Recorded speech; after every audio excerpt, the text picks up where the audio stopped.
హరే కృష్ణ.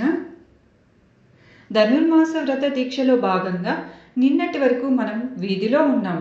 తోటి గోపికలను నిద్రలేపాం. ద్వారపాలకుల అనుమతితో ఇప్పుడు నందగోపాలుని దివ్య భవనంలోకి అడుగుపెట్టాం. ఈరోజు 17వ రోజు.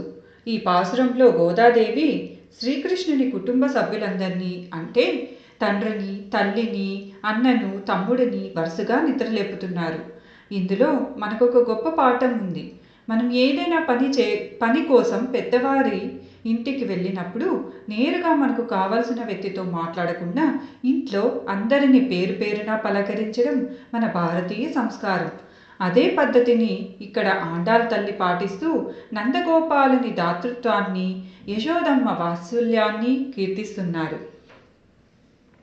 ఈ పాశ్రం యొక్క భావం ఏమిటంటే, ముందుగా తండ్రి నందగోపాలుని లేపుతున్నారు. ఓ నందగోపాల, నీవు సామాన్యుడివి కాదు. వస్త్రాలను, చల్లని నీటిని, రుచికరమైన ఆహారాన్ని ఎవరైతే అడిగారో వారికి లేదనకుండా ఉదారంగా దానం చేసే గొప్ప దాతవు. మా స్వామిని దయచేసి నిద్ర లేపయ్యా.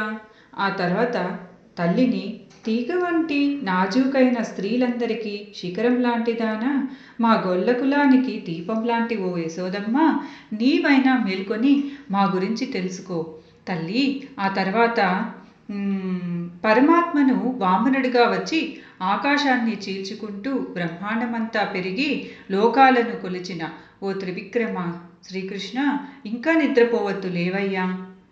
చివరగా సోదరుణ్ణి బంగారు కడియాలు పాదాలకు ధరించిన ఓ బలరామ, నీవు మరియు నీ తమ్ముడు ఇద్దరూ ఇక నిద్రపోకండి, లేచి మా వ్రతాన్ని ఆశీర్వదించండి అని వేడుకుంటున్నారు. ఆండాళ్ తల్లి కృష్ణుని నేరుగా లేపకుండా వాళ్ళ నాన్నగారిని, అమ్మగారిని ఎందుకు ముందుగా లేపుతున్నారో తెలుసా? దీని వెనుక ఒక ఆధ్యాత్మిక రహస్యం ఉంది. ఇక్కడ నందగోపాలుడు ఆచార్యునికి, అంటే గురువుకి ప్రతీక. గురువు అనుమతి లేనిదే దైవం దొరకడు. యశోదమ్మ దేవుడికి, భక్తికి మధ్య వారధిగా ఉండే పురుషకారానికి ప్రతీక. మనం ఏదైనా కావాలని వెళ్ళినప్పుడు ఇంటి యజమాని, అంటే నందగోపాలుడు దాత అయితే మన పని సులువవుతుంది. ఒకవేళ ఆయన ఒప్పుకోకపోయినా ఇంటి ఇల్లాలు యశోద సిఫారసు చేస్తే పని జరుగుతుంది. అందుకే ముందు తల్లిదండ్రులను ప్రసన్నం చేసుకుని ఆ తర్వాత పిల్లలను లేపుతున్నారు. ఈ పాసురంలో కృష్ణుని లేపుతూ ఆకాశాన్ని చీల్చి లోకాలను కొలిచినవాడా అని వామన అవతారాన్ని గుర్తు చేశారు. ఎందుకంటే కృష్ణుడు చూడటానికి చిన్న పిల్లవాడైనా భక్తులను రక్షించే విషయంలో ఆకాశమంత ఎత్తుకు ఎదుగుతాడు అని చెప్పడమే దీని ఉద్దేశం. అన్నిటికన్నా ముఖ్యంగా నందగోపాలుని ఆస్తిని చూసి పొగడలేదు, ఆయన చేసే దానం చూసి పొగిడారు. మన దగ్గర ఉన్నదానిలో ఇతరులకు అన్నం, నీళ్లు, బట్టలు ఇవ్వడమే నిజమైన ఐశ్వర్యం అని ఈ పాసురం మనకు గుర్తు చేస్తుంది.